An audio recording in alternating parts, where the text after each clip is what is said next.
دۆستێکی ئازیز و دێرینی خۆمان باس لە ڕووداوەکانی ساڵانی ڕابردوو بکەین بۆ خەڵکی سلەیمانی بگرە بۆ خەڵکی کوردستان. حەزەکەم یەک دوو بابەت هەیە لەبارەت جەنەڕڵ پەترێسەوە بۆ ئەوەی باس بکەم. ساڵی 2003 کە ئەمریکیەکان هاتن بۆ ئێرە و سەدام ڕوخێنرا، جەنەڕڵ پەترێس لە مووسڵ بوو. ناوبەناو سەری سلێمانی ئەدا بە یەکەوە باسی زانکۆی سلێمانیمانە کرد، کۆمپیوتەری ئەهێنا بۆ مختبەری کۆمپیوتەری زانکۆی سلێمانی بۆمان. Yes, we were smuggling computers from American University. فێری قاچاقچێتی کۆمپیوتەرمان کرد، قاچاقچێتی کۆمپیوتەری بۆ هێناین. دوای ئەوەی کە بۆ سلێمانی زۆر مهمە، ئەم جەنەڕڵ پەترێسە یەکەم جار وابزانم 2 ملیۆن دلار بوو یا 3 ملیۆن دلار بوو پێشکەشی کردینە وەختە من لێرە سەرۆکی حکوومەت بووم بۆ ئەوەی مەپاری سلێمانی دەست پێ بکەین کە ئەو مەپارەی لێیدا ئابەزن بەردی بناغەکەی ئەم پەتریۆسە منی شەرەفی ئەوم هەبووە بە یەکەوە لەگەڵ ئەما دامانناوە لە مەپار یەک مەرمەر نووسراوە کە ئەڵێ پەتریۆس لەگەڵ فڵانە ئەم مەتارەی دەست پێ کردووە. لەبەر ئەوە من ئەمەوێ بە تایبەتی بۆ خەڵکی سلەیمانی، بۆ کوردستان، بۆ کوردەکانی ئێرە ئەو چاکانەی پەتریۆس بۆ ئەم شارە لە بەرچاومان بێ. General, I was saying, you and I go back some time. We do. 2003, when Saddam Hussein was removed, the American troops came.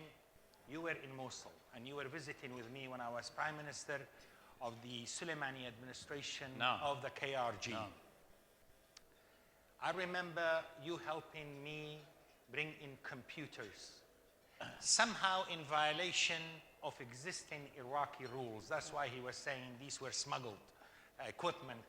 And the soldiers of the 101st were loading computers onto trucks to bring it to Sulaimani University. That was the first computer lab that was established at Sulaimani University, thanks to your help.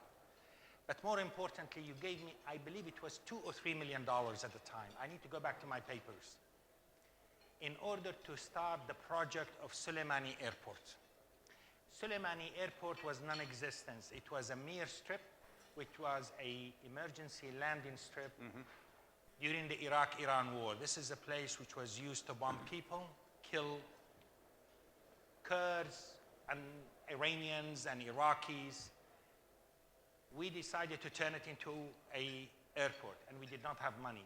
International airport. International airport, as you remind me very eloquently. Right. He gave me that money, and we immediately started, and he came to the breaking ground ceremony. And those of you who land at Suli Airport, you will see it in marble. It says on such a date, General Petraeus and Barham Salih broke ground on this airport.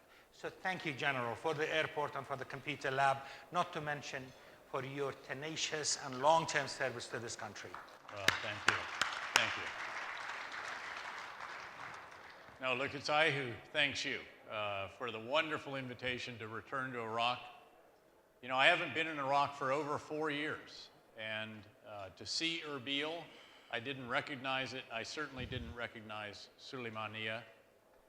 You know, when I left Iraq as the 4-star general in 2008, I said that Iraq and the Iraqis would always be on my mind and in my heart. And they have ever since. All Iraqis, Shia, Sunni, Kurdi, and of course I have said for many years, Ana Iraqi. Actually, Ana Moslawi, Ana Shamari. But it's such an honor to be here to see a former prime minister with whom I served as a 3-star general, so many former ministers, a former speaker, individuals that have had so many ministries that we forget which one it was. But what a privilege it was to partner with you. In fact, it was Prime Minister Jafari who said that you may leave Iraq, but Iraq will never leave you.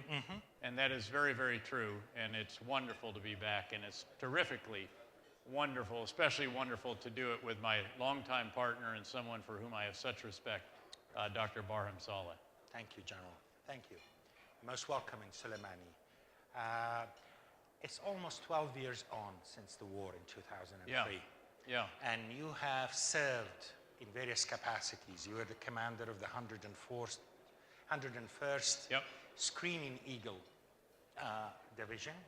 I came and visited with you in Mosul. I remember you taking me for a walk through Mosul. Yes. Yeah. And at the time, our expectations were very high.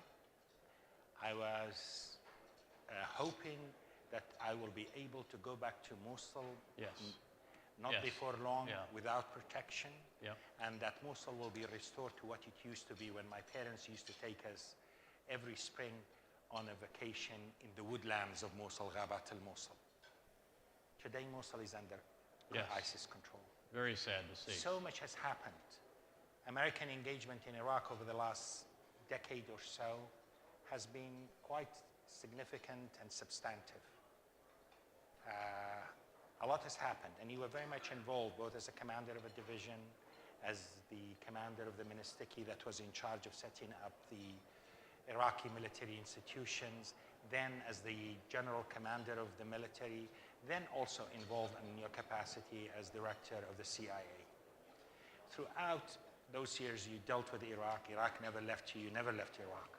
Tell me, how do you reflect over that decade or so of American engagement with Iraq?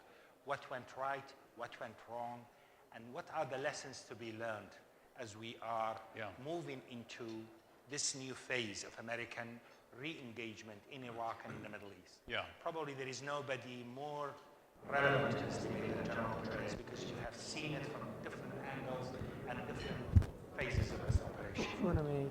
Well, you know, we came into Iraq, I think, with a great deal of hope as well.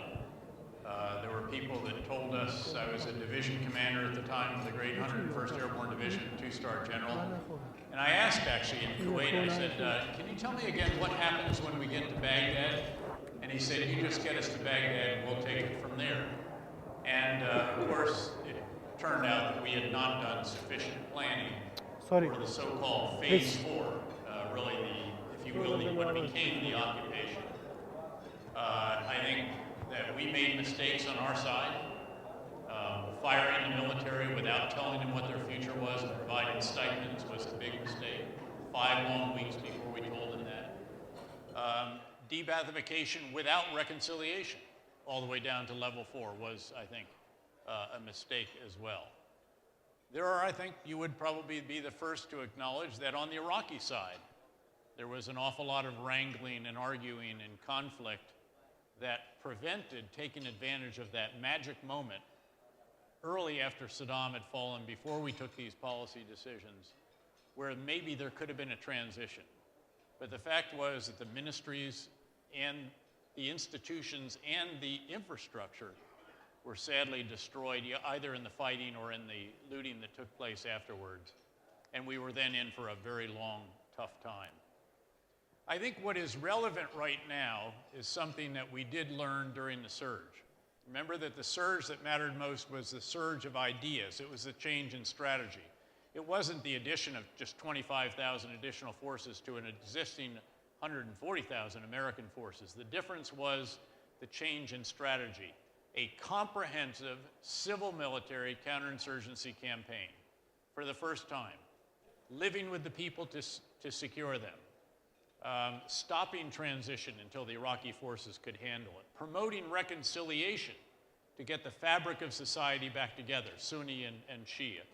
A new relationship with the Kurds as far as that was able to go.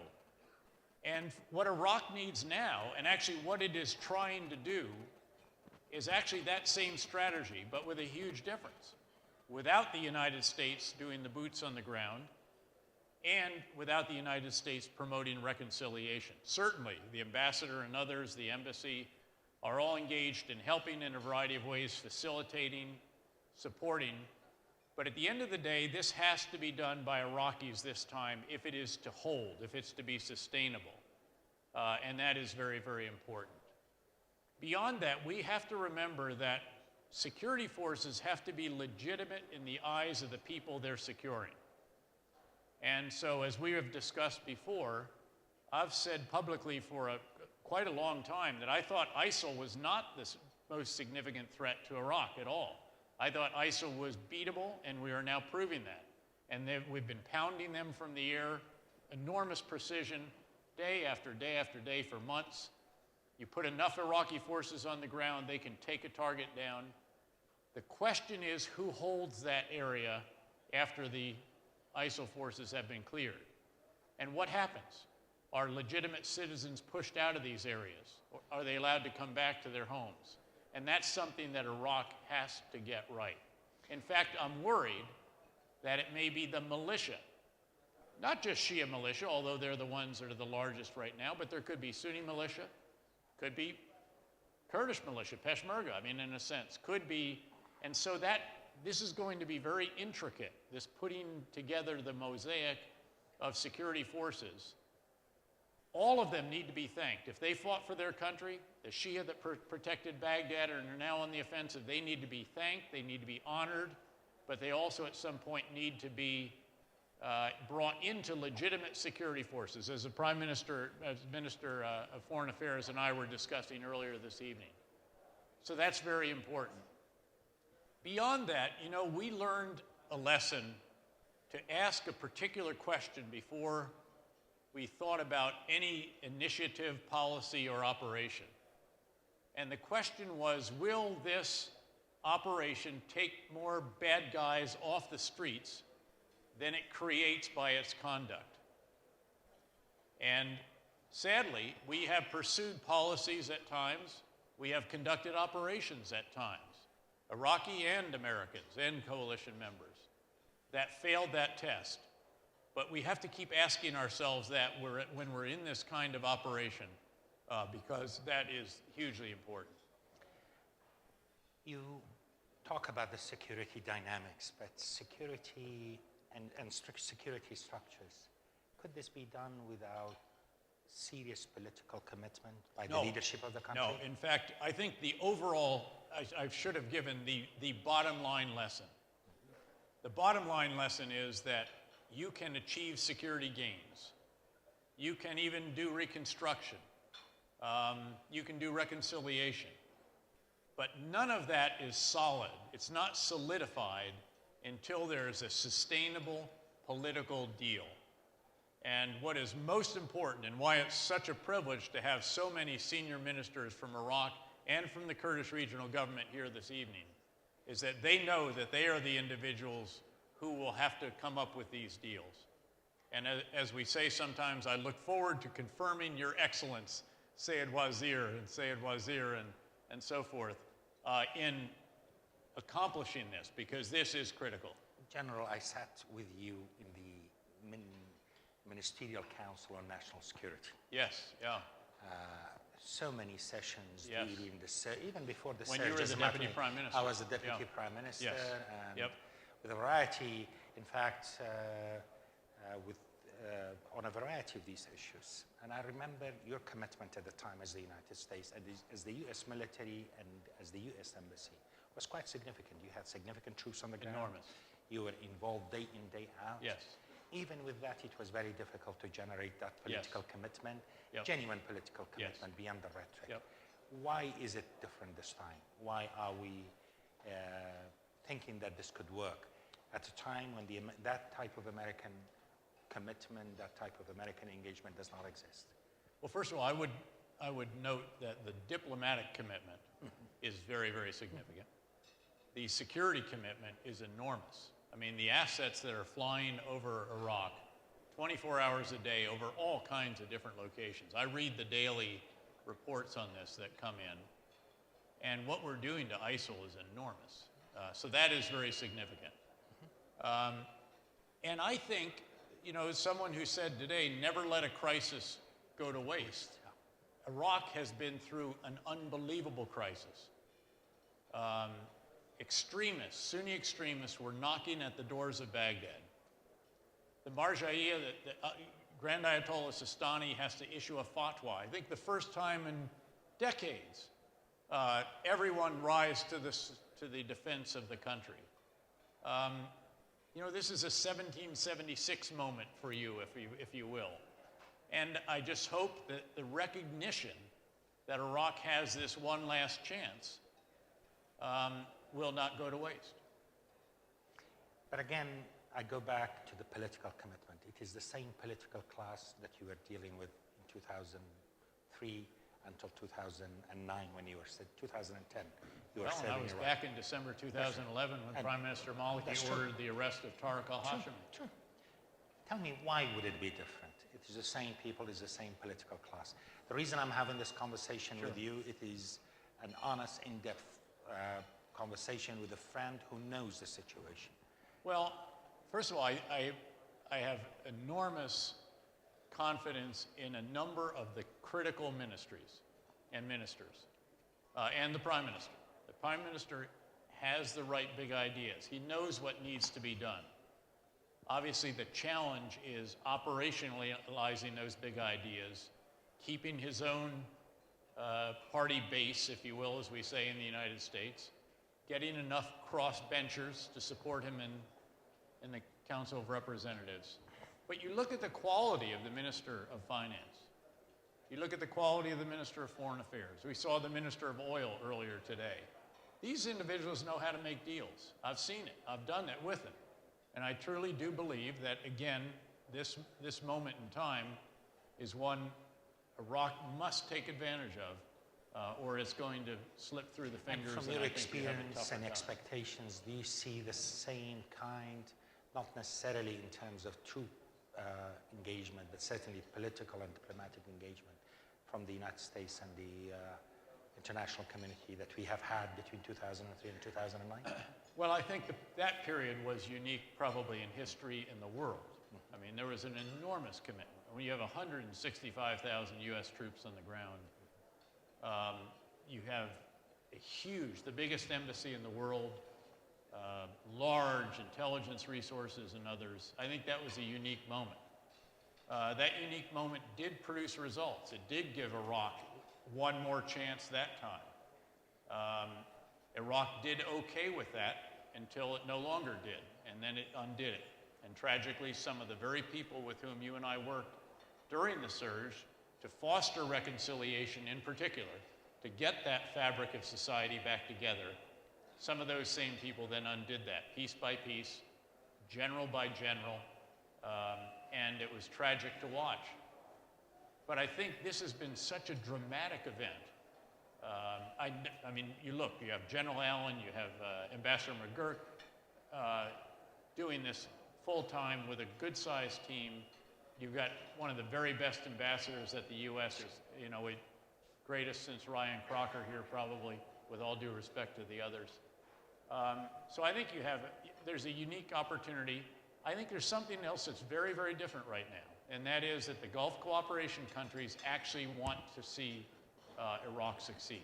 They are engaged with Iraq, and it's a tribute, in fact, to the Minister of Foreign Affairs, who resolved the issues with Kuwait, building on the work of his predecessor, who went to Saudi Arabia and was actually received for the first time. Remember, we couldn't even get Saudi Arabia to do anything with Iraq, the Emiratis, the Qataris, and others. So I think, again, the region is engaged.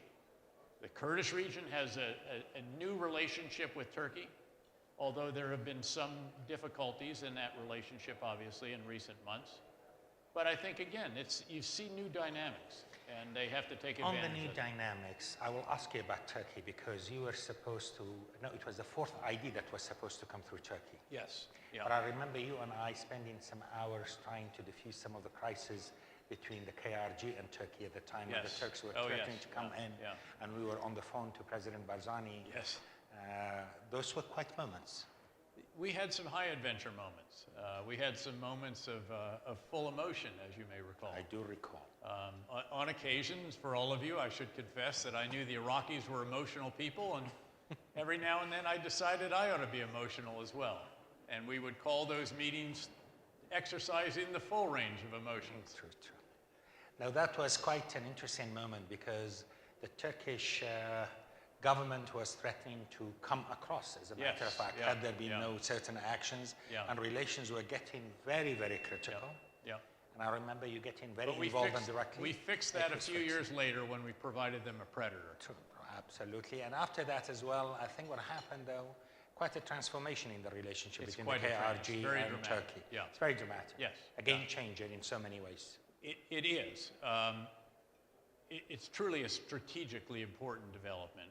But it's one, I think, again, as well, that the Kurdish regional government knows what it can count on, and it knows that there will be, understandably, there will be limits in its relationships with all of its major partners, with Baghdad, for that matter, with Iran, with the United States. So this has been, with fellow Kurds, I think, a very important strategic development, as we were discussing earlier. And in fact, we have the head of the Syrian YPG. They want their own autonomous region. With great respect and appreciation for the help provided by the KRG, they want to be their own. And so that's also a significant development, because And it the has significant development, ramifications for the greater American Kurdistan. Air Force helping YPG in Kobani, pushing out ISIS. Things change. Well, and they did tremendous fighting on the ground, and our forces did unbelievable. I think the estimate is 2,000 to 3,000 ISIL impaled themselves on Kobani, very conveniently for General Austin and his team.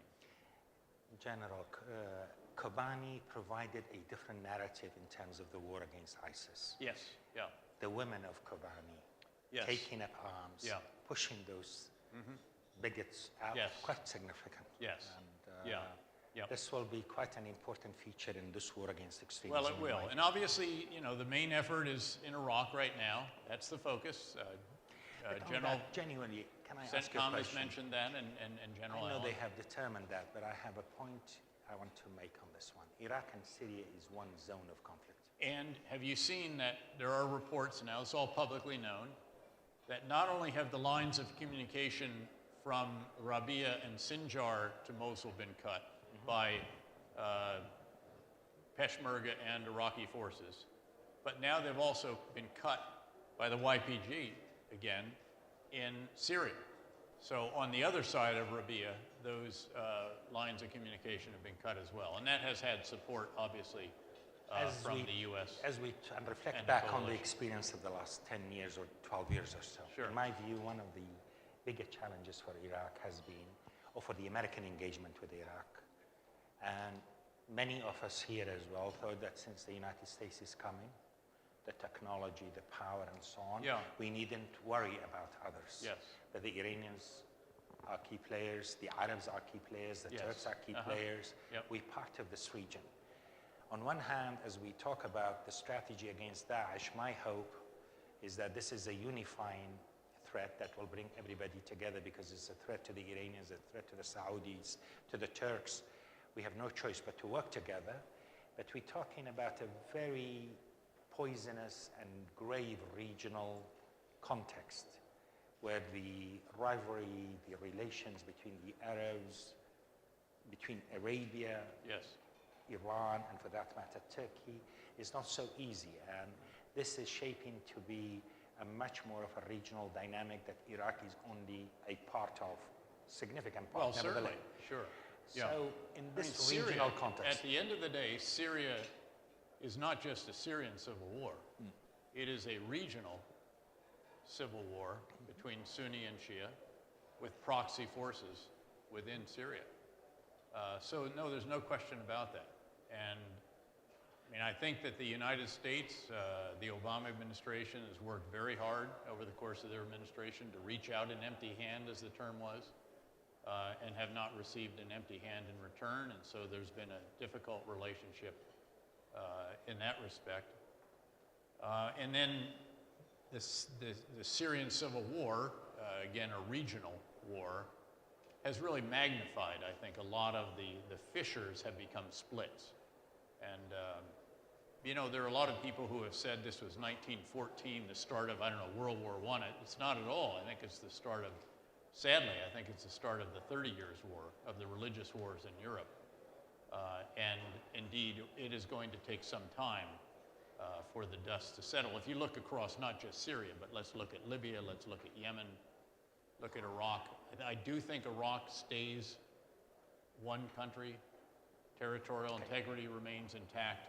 but there is going to be a new deal between Baghdad and the provinces, Sunni and some Shia, and a new deal between Baghdad and Erbil. Let me share with you my reflection over the last 10, 12 years or so, Sure. my involvement with Iraqi politics. We have had a constitution. We had certain ideas and frameworks for settling our governance issues. And I look at it day in, day out. This is really challenged and having extreme difficulty working. Very, we very had tough. Al-Qaeda, we had the Sunni insurgency, now we have Daesh. We have all these kinds of problems. And 12 years on, Iraq has no functional military. And even despite what my good friend Hoshar Zibari, the finance minister, said, which I agree with, that the future of Iraq's economy is good and healthy and strong, but today does not have the pot of money that can throw at problems. Yes, yeah. And you have this fractious politics. But with good financial management, I'd like to that think can be that healthy, actually indeed. Indeed.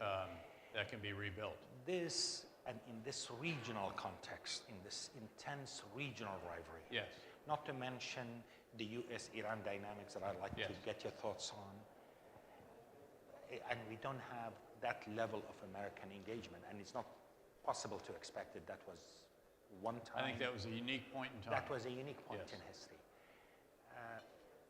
I think the challenge is really, really daunting. I am, like yourself, a can-do person. I can be optimistic. We need to work it out because this will be a good solution for all the communities of Iraq, including Kurdistan. But this is tough. It's very, very tough. You recall that I refused to say whether I was an optimist or a pessimist. I used to say that I am a realist, and reality in Iraq is all hard all the time. But for some reason, I just do think that this, in Iraq, I have a degree of optimism for Iraq and the Shab al-Iraqi. I think they can work through this. I think there are some unique assets, even with the price of oil down to below $60 a barrel. There is talent. There are other resources. It's the land of the two rivers. There's farmland that can be, again, agriculture can come back very big. There's a lot of potential here. And I think that once this security issue is sorted out, if you can cement it with a political deal and get people working instead of fighting, there's a lot of opportunity here. General, you were working as the commander of Ministiki. Yes. And I remember you coming in. I was then the chairman of the Economic Committee for Yes. funding, Yep. for various army units, for training. And obviously, the United States was offering us a lot of assistance in that regard as well. What is to be learned from that experience, and what is that we should not do this time as these new Iraqi military structures are being resurrected? Well, selection of commanders is critical.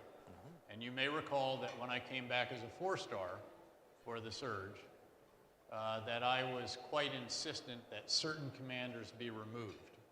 And Prime Minister and I worked together, and in fact, every single brigadier and above in the police commando unit and the other element, the 2 divisions, was moved aside. And we reconstituted those forces with good leaders, and they did well.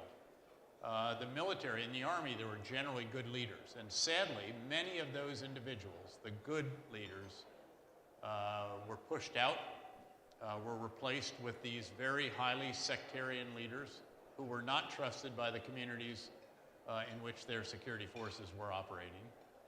Discipline started to erode. Training wasn't done. I mean, with great respect to the Peshmerga, even the Peshmerga have been reminded that you must continually train on combined arm operations if you're truly capable of that. And of course, it didn't take long that the Peshmerga were back out absolutely taking it to the enemy. But in the early days, you'll recall, there were some challenges. And so this is where you sit back, you say, what can we learn from this? I think you all did that exactly right. And that's what the Iraqi security forces have to do as well. I have confidence these can be reconstituted. I said, don't underestimate the capability of what's left in Iraq, even after the collapse of the divisions in Nainawa and the poor performance in Anbar and Saladin and so forth. There's capability there, and you're actually seeing it in Tikrit, even without the American air power, and also sheer mass, and mass has a quality of its own as well. Talking of Mosul, you were in Mosul and you know Mosul. Yes. Mosul, it was secure for a while, but then the police collapsed, and basically since then, Mosul always was precarious. You know, this was always this gray territory, you know, until what happened now. Yes, yeah. Militarily, from your perspective and from your experience, how soon can Mosul be retaken? Can it be retaken anytime soon? And then what is the type of requirement? And yeah. Secondly, to prevent, yep. This is not a matter of military forces getting into a city and then leaving it to then we will have the status quo restored. So how can we make sure that this will not happen again? Well, what I was going to say is, in fact, the challenge in Mosul is not going to be clearing ISIL. And that shouldn't be the sole objective. People have to think through who is going to hold Mosul after it's been cleared, who's going to secure it. And enormous thought has to be given to that. The experts on Mosul and on that area have got to think through what forces are actually going to be on the streets patrolling after ISIL is cleared. And those forces have to have legitimacy in the eyes of the people, and they have to be respected by the people. And that means that many of them are going to have to be local forces. Again, there are going to have to be good commanders. And tragically, the commanders that were in Mosul, in the north, when the ISIL offensive was launched, did not have good relationships with the people, did not have the support of the people. In fact, their support had eroded over time because of the way they treated the people. And so there are a lot of lessons to be learned from that have to be applied now. But Mosul is a wonderful city. You remember, it used to be, it was before the Kurdish tourism started, Mosul was the place where they used to go. True. An important place of culture, second city of Iraq. And it breaks my heart to see what was done to Nimrud and apparently what was done to Hatra. There's a reporter in here, Jane Araf, who actually remembers we had a holiday celebration at Hatra. It was called Holidays at Hatra. We had lights on the walls, and we would do an English Christmas carol, and then we would do an Arabic song, back and forth all night. It was wonderful. And to see that damaged, something that cannot be replaced, is absolutely tragic. Very painful. But in your thinking, this is viable, this will happen anytime soon? Oh yeah. So I mean, from a military vantage point, you saw what happened in Tikrit. Now, got it. Tikrit is, one. No, it's important. Six, it was 1, quite 8. an important But place for them. it's a decent-sized city. Mosul is many times that, and it's much more built up. But you saw what happened there, and that was without the U.S. intelligence, surveillance, and reconnaissance, and the U.S. strike assets. Now, our strike assets have been hammering targets in and around Mosul and Tal Afar and Sinjar and so forth. And also in Makhmur, and the Peshmerga have moved all the way down to the Tigris, or all the way to the Zab. So the noose is tightening around Mosul. But there's no hurry. There's no urgency here, I don't think. This is one that you want to get right, not fast. And again, the key is having sorted out in advance who's going to hold the city. Do you remember, when we were before the surge was launched in 2006, there were operations in Baghdad that were called Together Forward 1 and Together Forward 2. And you'd mass a lot of American forces with some Iraqi forces. They'd go in, they'd clear a major neighborhood in Baghdad. The violence would go way down for 2 weeks, and then the Americans would hand off prematurely to the Iraqis, go back to the base, and the violence went up even worse than it was before. That's not what you can do in Mosul. That's the opposite. You've got to go into Mosul with knowing who's going to own what area.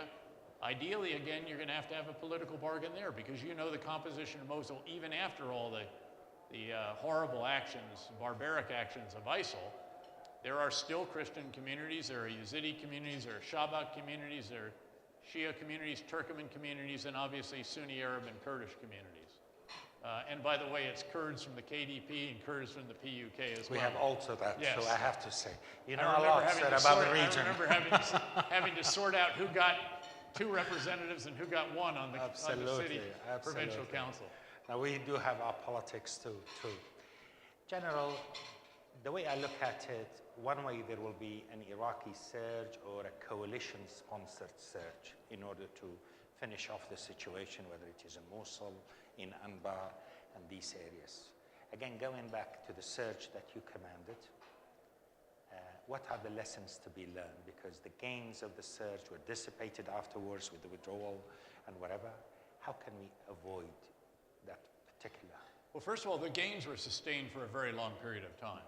And frankly, I think they could have been sustained beyond that had the actions not been taken that eroded the capabilities of the Iraqi security forces, replacing good commanders with bad commanders, inserting the office of the commander-in-chief into the chain of command, which made it dysfunctional.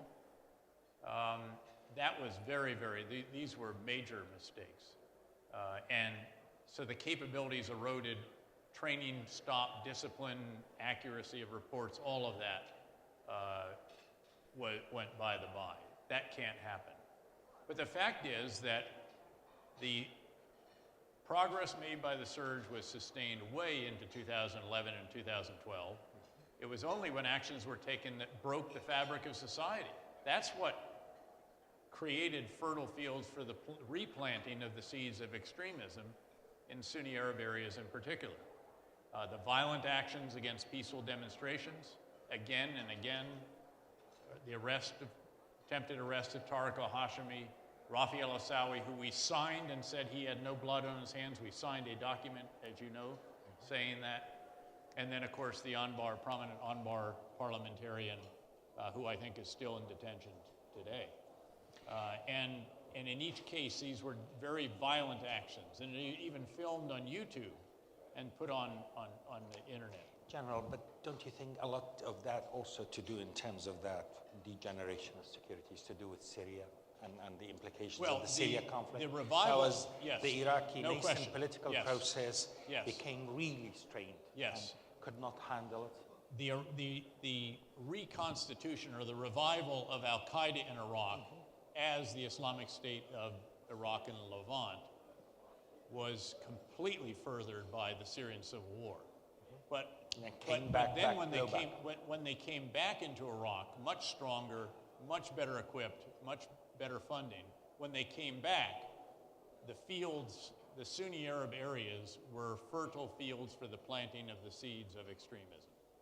And that's what can't happen. So this comes back to what you were talking about before, which is the political deal. And you can have all the security gains that you want, but they are only solidified, they're only sustainable when you get that political deal. That's the society, it's, again, political, it's distribution of the oil revenue in a fair way, all of this. And again, frankly, that's why it's so important that Iraq has really good ministers and some very key ministries, and beyond the ones that I've mentioned here tonight. I want to turn to the audience with your permission, Okay. and I'm sure some of them are eager to ask you questions beyond my own personal interaction And if I with you, can't sir. answer them, I know that you can. Sure. No, I can't. Well, you can turn it to me. I promised, where is Raghida? Promise is a promise. Okay. Raghida is a lady who has asked me to ask the question, so Fantastic. Okay, is there another hand over here then? please. Yeah, we So have we'll another one. Get the microphone ready. Thank you very much, although you did surprise me. You just spoke, General, about the political deal. Is this purely Iraqi from your point of view? Could it be done purely by Iraqis? What about the regional players in such a political deal, especially in light Sure. of the rapprochement between the United States and Iran and the potential reaction of Turkey, if you will, in certain areas?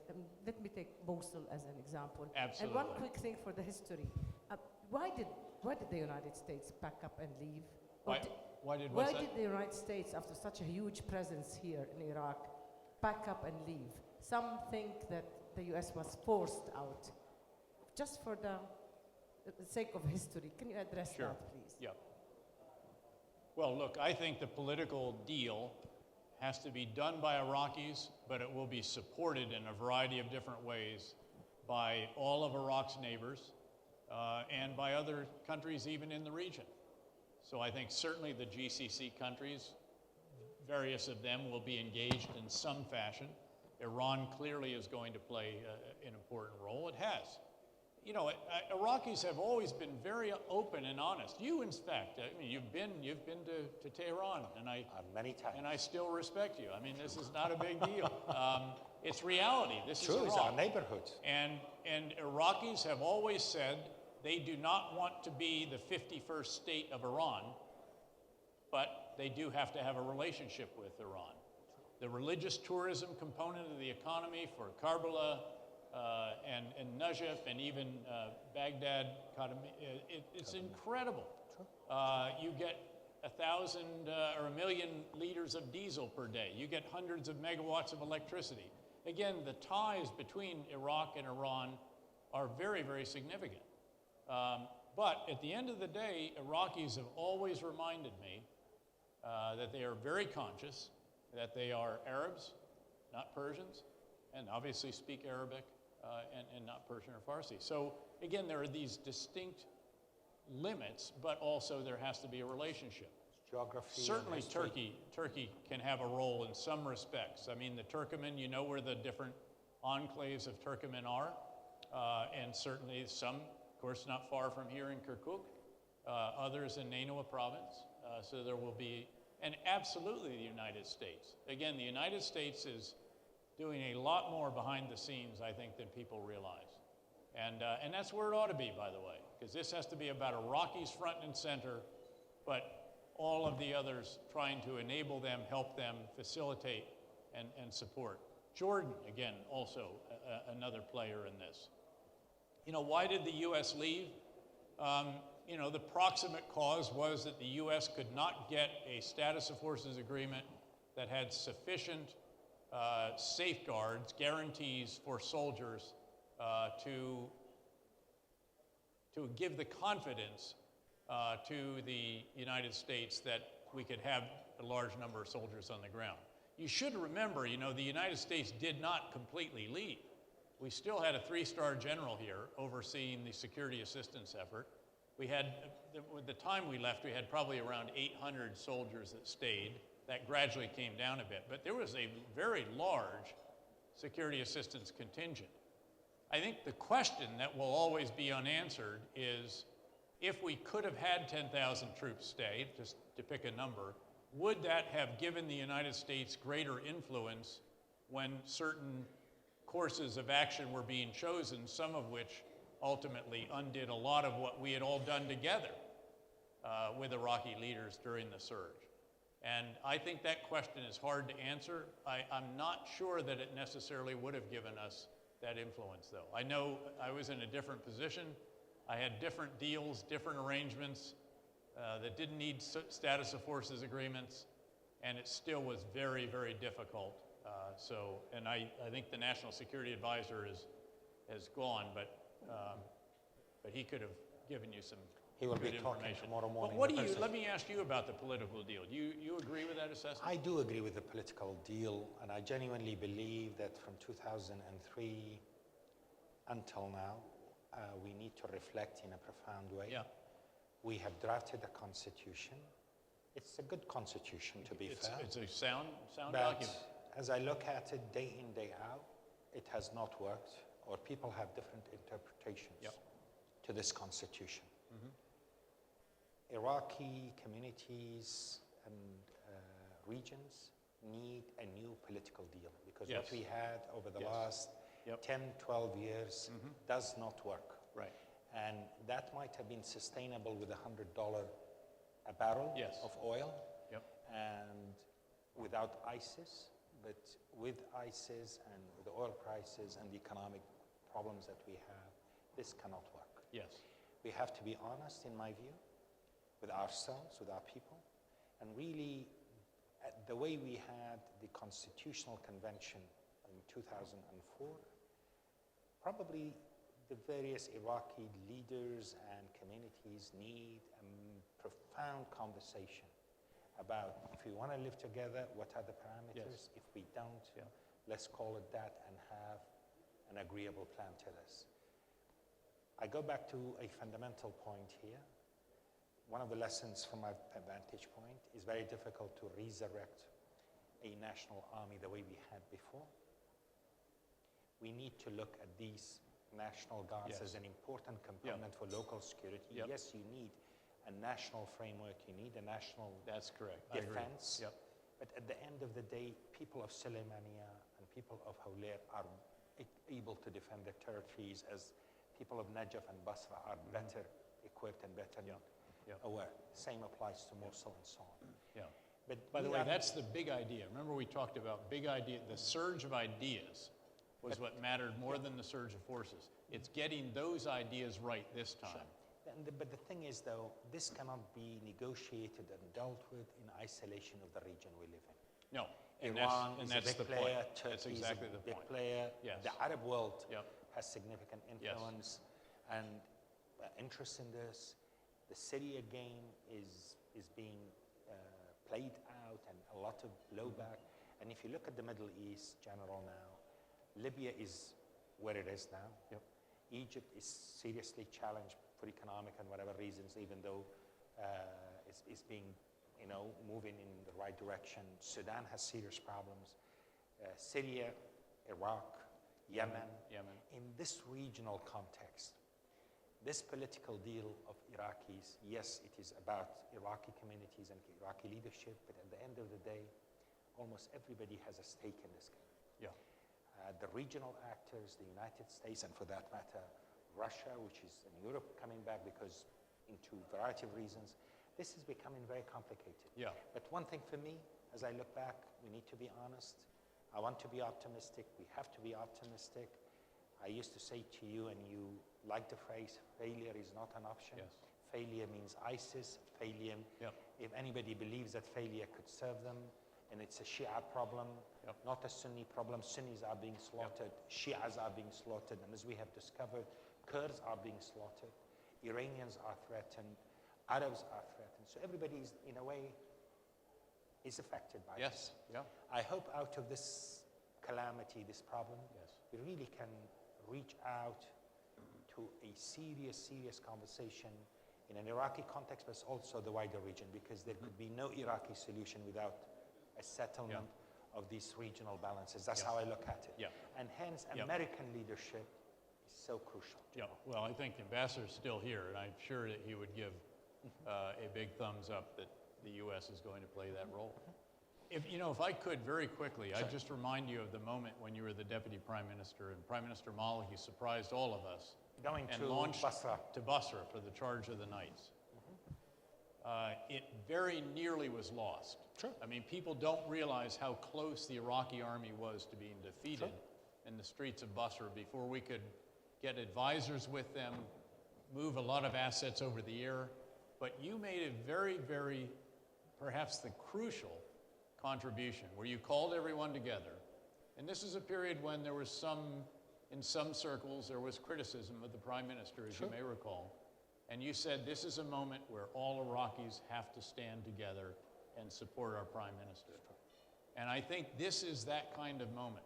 And that people need to remember what happened that time and how you brought and there were people that were enemies of Prime Minister Maliki in that room, and everybody said, no, we must support the Prime Minister at this point in time. And I think this is that kind of moment as well. But right there.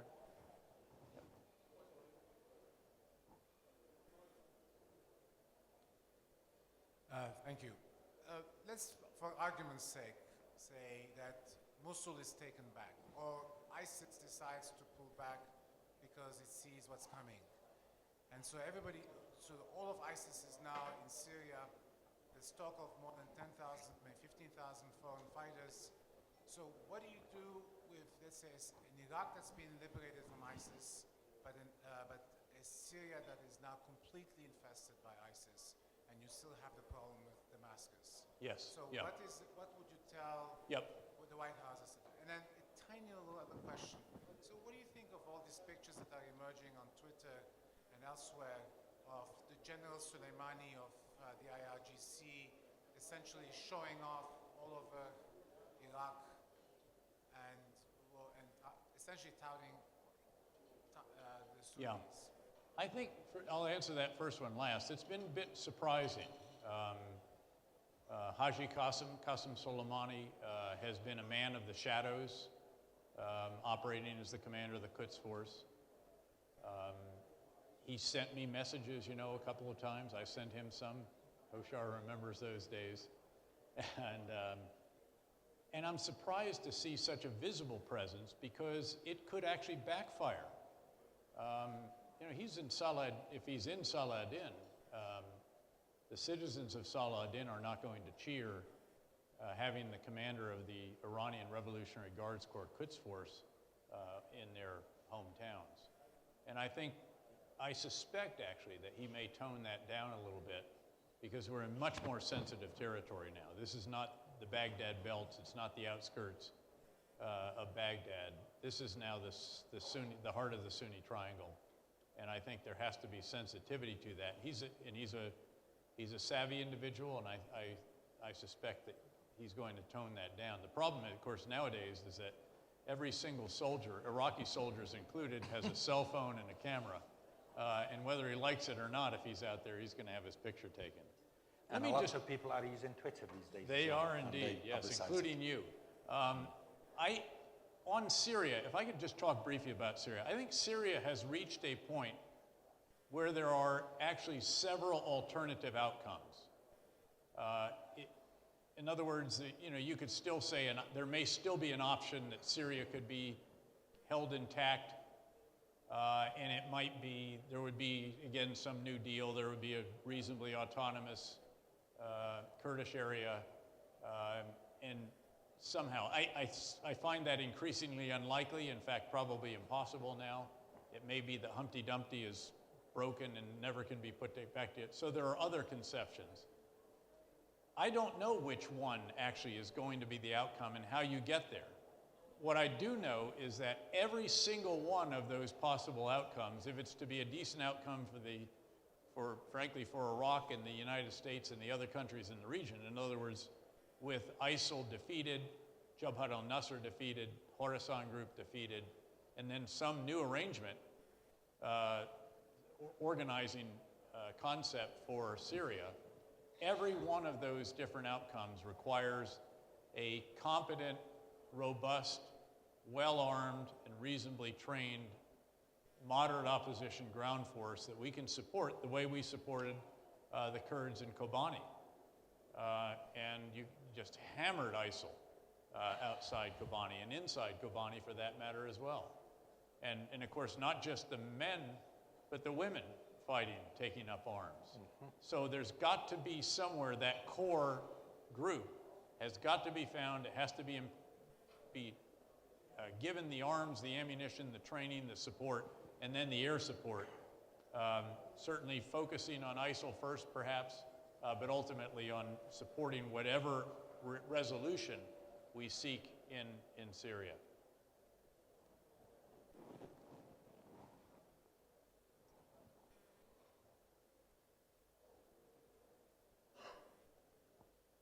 Hi, Nusayba Yunus. How worried are you about the role that Shiite militias are playing in Iraq today and the role that Iran's playing in backing them? What do you think it would take to successfully demobilize these militias after the defeat of ISIS? Well, first of all, the Shia militia, I think you have to recognize that they did serve Iraq in its hour of need in response to a call from the Grand Ayatollah Sistani. And that has to be recognized, it has to be honored, but you also have to recognize that this could be all militias together, not just Shia militia, but they're the biggest, could be the new threat to Iraq. It could actually pose a bigger threat to Iraq than does ISIL, frankly. as a long-term threat, unless the process that we've talked about earlier this evening can be pursued. And this is what Dr. Jaffari and I were talking about earlier, that some of them have to be demobilized and into legitimate forces that are under the control of the commander-in-chief of the prime minister of Iraq. Others, perhaps you give them job training or what have you. Some will need education. Some will not pass the literacy standards for the Iraqi army or the police. In fact, maybe a number of them. So again, there's going to have to be a comprehensive approach with a number of different aspects to it. Now, we tried this with the Sons of Iraq. And keep in mind, by the way, you know, the Sons of Iraq were not all Sunni Arab. There were 103,000 Sons of Iraq on the U.S. payroll at the height of the program when I was the commander of the surge. Over 20,000 of them were former Shia militia who had actually agreed to demobilize the same way that we had, and then used to secure their local areas in the same way that young Sunni Arab men were. Keep in mind, by the way, we weren't paying them not to shoot us. We were paying them because they were helping to secure their local areas. And also keep in mind, we did not start paying them for about the first 3 or 4 months of that program. Once the awakening really started, remember you had the little small case of it in October 2006 with Sheikh Sitar Abu Risha, tragically killed a year later. But it starts, then we really supported it when I took over as the commander of the surge. It rapidly went up and down the Euphrates River Valley, and then it started to spread. It jumps into Baghdad. You and I went to Amaria to see one of the Abu Abd. Yes, yeah. And then it worked its way up the Tigris River Valley. It was 3 or 4 months before we were able to actually legally pay these individuals to secure their areas. And it was fixed site security was how we justified that. But we had a program within a year or so where some of them were going to get job training, some were going to get education and a stipend, some were going to go directly into the police or the army, some were just going to go back to their fields and farm. General, Please. what you just mentioned about these dynamics, I remember 2-3 days after the collapse of Mosul. Mr. Jaffari called me and invited me to a meeting in Baghdad. Yes. He brought in all the political leaders of the country. Osama Najafi, Mr. Najafi was there as well. That was one of the most tense, sensitive meetings I've ever been to. As you say, ISIS was knocking on the doors of Baghdad. Right. Then the fatwa of Sayyid al-Sistani came along. And I think today Haider al-Khou'i explained that dynamics very well. That was a moment. Yep. Had it not been mobilized, probably Baghdad, Balad would have been gone. Yes. Had those gone, perhaps this would have been beyond reproach. Yes. To be fair, Sayyid al-Sistani also has affirmed that these needs to be, quote, non-sectarian and has to observe the rules of war, etc. and so on. The big challenge for us now, as this thing subsides, which we hope it does, is how to integrate these forces. Yes, indeed. How to make sure that they're accountable to the government. Right. And also, by the same token, how to make sure that the Anbaris and the Moslawis and others will get local arrangements. Exactly This right. will require. Yes. But also, given what was talked about, at that moment, the Iranians came in and they were crucial in certain areas. Without it, actually, Baghdad or Balad would have gone.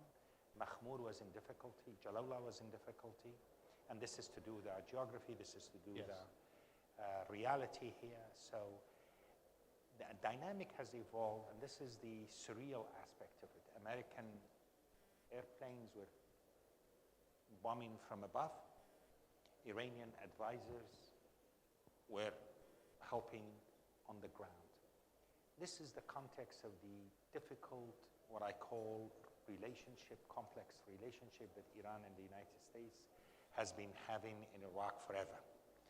So where do you see this dynamic of Iran and the United States moving to, especially in the context of the nuclear deal? And because this dynamics is really complicating all the transitions in the Middle East, in a way. Sure. And it is an important backdrop to all what we talk about. Well, the complexity of this is so enormous. I mean, this is this is one of those welcome to the Premier League moments. I mean, that everyone has to play his spot on the field. If you don't, you're going to get clobbered. And I think in this case that a great deal depends on how Iran responds. Again, I mentioned earlier President Obama reaching out in a number of different ways, trying to establish a new dynamic, and frankly, that has not worked. And during that time, Hezbollah and the Quds Force have gone out and carried out attacks around the world. You'll remember they tried to recruit an assassin in Mexico to kill the Saudi ambassador in Washington. They blew up a bus in Bulgaria of Israeli tourists. They tried to carry out an attack in Bangkok. So again, a number of different actions out there have taken place. There have been arms provided to various, again, Shia proxy elements, whether it's Lebanese Hezbollah, the Alawites, the Houthis, some actually in the Gulf proper. So again, there is a very tough landscape here. I think there are some scars in the history, and that is not one where I would be optimistic that you're going to see some new relationship, even if there is a deal on the nuclear program that stops it where it is and pushes it back somewhat as well. I think that is a discrete issue. That's all about the Iranian program to develop a nuclear device and deliver it. And these are other issues. It would be nice to believe that could lead to other, where we do have converging interests in some places, but that doesn't mean that the enemy of my enemy is still not my enemy, unfortunately. And again, this is it's a country that's sworn to wipe another country off the map in this very region, Israel, and they have meant it. So this is a very difficult relationship. Touch wood that it could be something new and changed, but I think the interests in some cases are so divergent that is highly unlikely. Do you think the war against ISIS or a successor of ISIS could be won without a deal with the Iranians on the security arrangement? I don't know that you have to have a, quote, deal. I think that on the security arrangement. In Iraq, you have a tacit arrangement. I don't know that you have to have that either, because the dynamic is much more complex, because at some point, Bashar al-Assad cannot continue to drop barrel bombs on top of our partners inside Syria if they're going to be able to combat ISIL.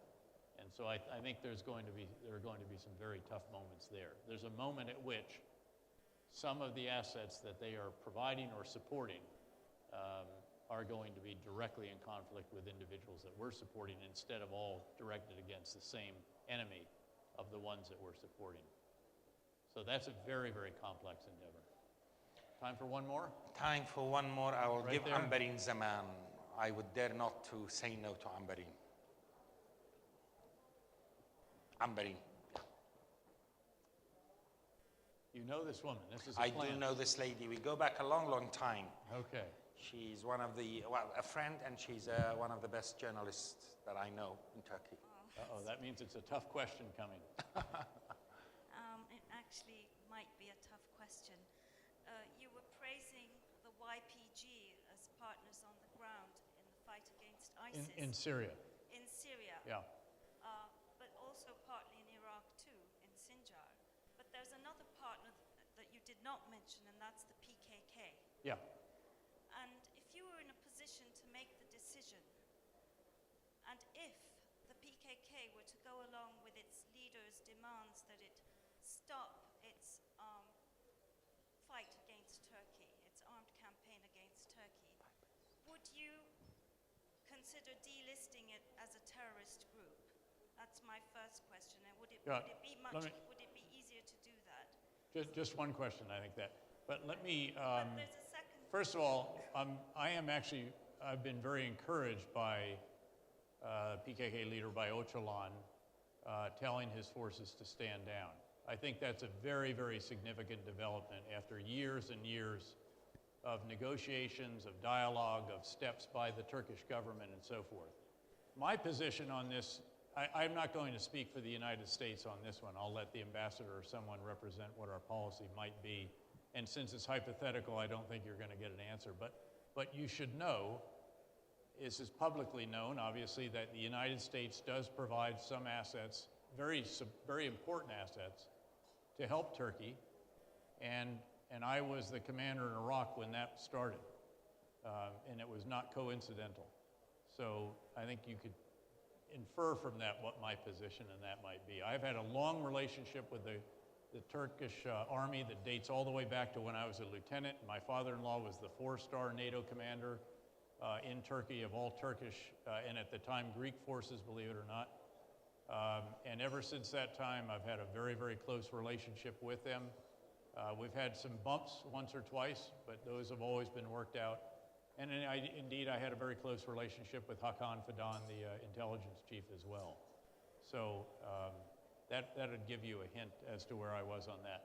Let me, if I could, just draw this to a close. I feel, again, very, very privileged, first of all, just to be here. Second, to see this extraordinary American university that has sprung up out of Iraqi Kurdistan.